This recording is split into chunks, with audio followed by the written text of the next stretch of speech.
This is a demonstration video for the Icy Hot lab, the lab where we took ice and water and we placed it on a hot plate and allowed it to heat up through its boiling point.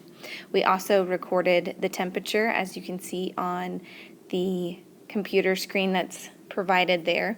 And we have inside the beaker, we have a stir bar that allows us to equalize the temperature throughout the beaker.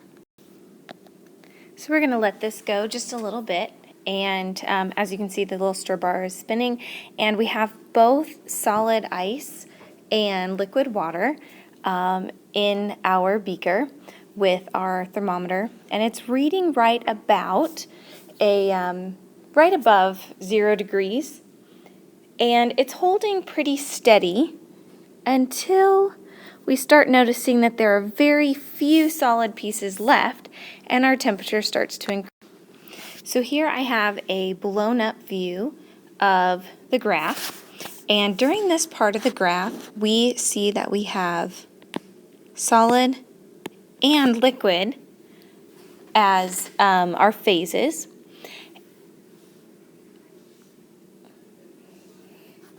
And the energy during this portion of the graph, or the energy that we're supplying to our beaker of water and ice, is going to breaking the bonds of the solid, kind of breaking them apart out of that structure.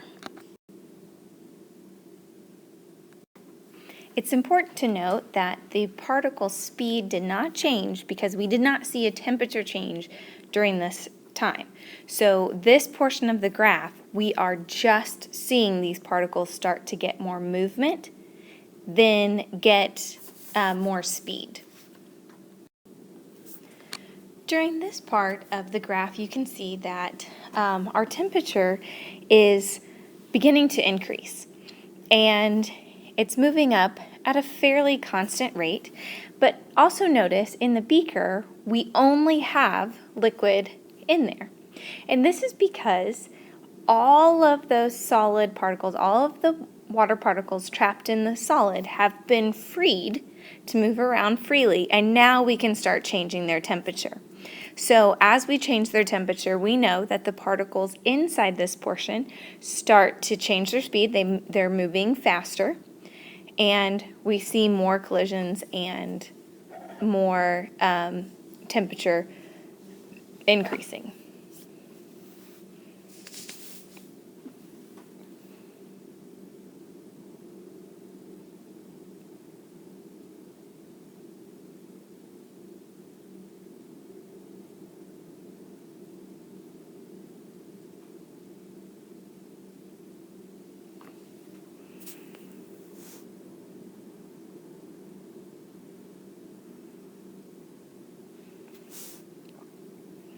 So it's increasing right along. We can start to see a little bit of gas vapor forming at the very top of our beaker, but we also notice that we are starting to level off in our temperature, and it's not increasing as quickly as we thought that it would, or as it had been a little while earlier. So during this portion of the graph, as you can see, I've kind of blown it up a little bit. We only have liquid, we only have one phase. And we notice that energy going in or out changes the temperature when we have just one phase. What we learned in the previous slide was that when we had two phases, solid and liquid, we had a constant temperature until everything was the same phase. Now that they're all the same phase, liquid, we see that we can start changing our speed of our particles. So here we see that a little bit of steam is starting to form above our water in our beaker, and our graph is beginning to level out, and it's getting very close to 100 degrees, which is what we would expect with boiling water at 100 degrees Celsius. So as you can see, we've got lots of bubbles going on here. And even though we're still giving energy to our beaker of water, we are flatlining in the temperature again. So here's a blown up version of the graph, and we see that we had bubbles forming inside our beaker, and that showed we had the presence of gas.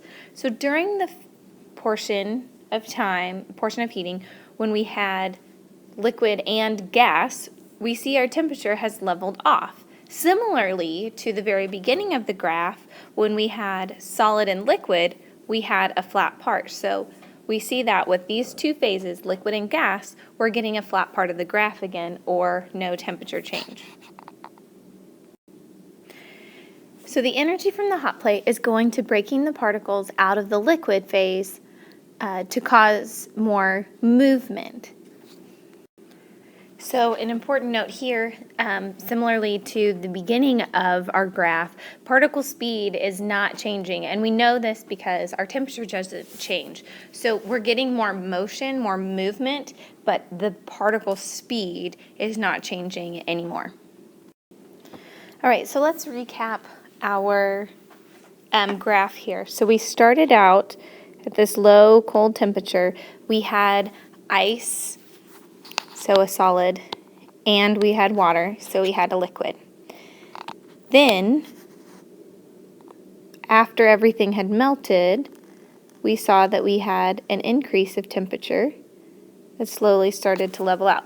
So during this phase, we only had liquid.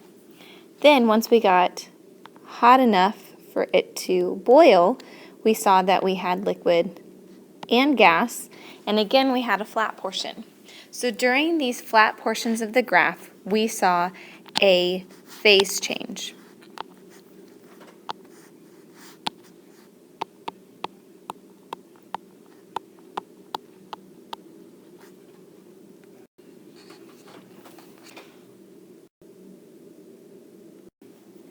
During the single phase portion of the graph, we were allowed to have a temperature change. Now this temperature change doesn't just happen to the liquids. We can heat our gases up once everything has turned into a gas. Or we could have started with a solid that is below 0 degrees Celsius, and we would have had to increase the temperature of just the solid, melted everything to liquid in a flat part, increased the temperature of the liquid, boiled all of the liquid to a gas, and then increased the temperature of the gas. But notice, temperature changes happen when we have one phase. And phase changes cause a flat part of our graph. This lab we showed an increasing of temperature and what happens when we start with a solid and go all the way through to gas. But there are lots of various graphs that this could look at, so I just wanted to show you a few so you would have a better idea of what's going on.